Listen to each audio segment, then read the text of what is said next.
ambicije iste kao i svake godine, ciljevi su isti, a to je osvajanje duple krune i što bolje i plasman u tom evropskom takmičenju.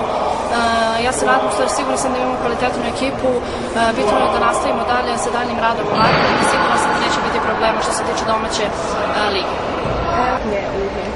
Pa sigurno da se osjeća jer je ona ta koja je vodila uvek ekipu i kada je bilo najteže ona uvek ta koja je nešto pokretala, ali iskreno se nadam da će se naći novi član koji će biti lider kao i ona i koji će povesti ekipu do duple krune.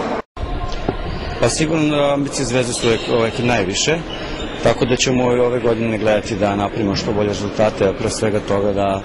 odigramo što više dobrih utakmica. Znači to nam je prioritet s obzirom da je ekipa u odnosu na prošlu godinu poprilično izmenjena, jer su 4 igračice iz Postave otišle u inostranstvo, to su Sanja Malagurski, Bojana Živković, Jelena Blagojević, Nađa Ninković, Bojana Živković, znači to su bile otprilike okosnica tog tima, međutim to je naša sigurno neka realnost i mi smo sad se okrenuli nešto mlađim igračicama, u stvari to su se igračice iz našeg pogona koje su uglavnom juniorske i kadetske reprezentativke, s tim što imamo tu 3 iskusnije igračice, tako da kažemo, znači Bojana Radulović, Balčić Marta i Tamara Rakić, koje sigurno